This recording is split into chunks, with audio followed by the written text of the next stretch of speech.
Welcome to my channel. इस video में हम बात करेंगे यूज़ ऑफ फुल स्टॉप या पीरियड के बारे में कि पंक्चुएशन में इनका यूज़ कैसे होता है। पंक्चुएशन में इसका यूज़ कैसे किया जाता है। बेसिकली पंक्चुएशन में फुल स्टॉप और पीरियड को मार्क किया जाता है क्योंकि लॉन्गेस्ट पास लेने के लिए सेंटेंस में या पैराग्राफ में। ठीक है, यानी कि आप एक सेंटेंस को जब ख़त्म कर रहे हैं उससे आगे नेक्स्ट सेंटेंस स्टार्ट कर रहे हैं तो जहाँ पे उसने आपने उस सेंटेंस को एंड किया उसके साथ आप फुल स्टॉप लगा देते हैं। राइट, इससे पता चल जाता है कि आपका नेक्स्ट सेंटेंस स्टार्ट होने लग गया, आपकी बात जो है वो कंप्लीट हो गई है। एक सेंटेंस जो था उसने अपना पूरा मीनिंग कन्वे कर दिया है। तो उसके लिए हम एट द एंड जो है हर सेंटेंस के एंड पे क्या लगाते हैं, फुल स्टॉप या पीरियड लगाते हैं ताकि सेंटेंस जो है वो प्रॉपर बन जाए। अगर आप वहाँ पे कॉमा नहीं, सॉरी, फुल स्टॉप नहीं लगाएंगे तो सेंटेंस की आपको समझ में नहीं आएगी, मतलब एम्बिगुइटी रह जाएगी कि ये सेंटेंस कंप्लीट हुआ है या नहीं हुआ या क्या है, ये सेंटेंस जो है वो इनकरेक्ट हो जाएगा।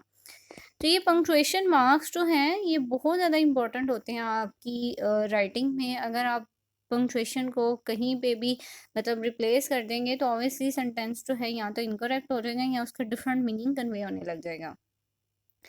तो एग्जाम्पल है हमारे सामने, man is a social animal.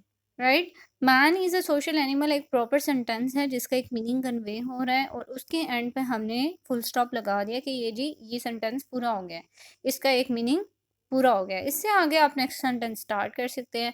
वो कोई भी हो सकता है कि मैन को इंटरेक्शन की नीड है या ये वो, इन चीज़ों के बारे में आप आगे सेंटेंस बना सकती हैं, पैराग्राफ बना सकते हैं।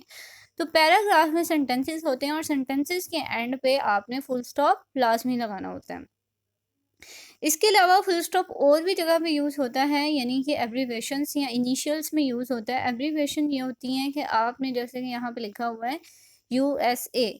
अब यू से क्या, you stand for United, S stand for states और ए स्टैंड फॉर अमेरिका। ठीक है, अब अगर तो हम पूरा लिख रहे हैं यूनाइटेड स्टेट अमेरिका तो फिर उसमें हमें फुल स्टॉप लगाने की ज़रूरत नहीं है। लेकिन अगर हमने सिर्फ उनके इनिशियल लेटर्स लिखने हैं या हम उसको पूरा नहीं लिखना चाह रहे, अपने सेंटेंस को लंबा नहीं करना चाह रहे, तो हमने क्या कर दिया, यूएसए लगा दिया और साथ में डॉट डॉट लगा दिया। ठीक है, ताकि अगले बंदे को पता चल जाए कि इसका यू जो है वो stand for something and S stand for something and A stand for something. Right, next है यू एन ए। अब यहाँ पे भी यू जो है यूनाइटेड है, एन जो है वो नेशन है एंड ए जो है वो एसोसिएशन है। Right, United nation association. तो ये जो है इसकी एब्रीवेशन क्या बन गई, यू एन ए। होता है पंक्चुएशन मार्क में ये फुल स्टॉप का या पीरियड का, इस तरह से हम इनको यूज़ करते हैं। तो इंटरेस्टिंग था, इजी सा कंसेप्ट था। आई होप कि आपको क्लियर हो गया होगा। वैसे रिगार्डिंग आपका कोई क्वेश्चन है, कुछ भी शेयर करना चाहते हैं, मुझे कमेंट सेक्शन में बताएं। अपना और अपने प्यारों का बहुत सा ख्याल रखिएगा। मिलते हैं नेक्स्ट वीडियो में।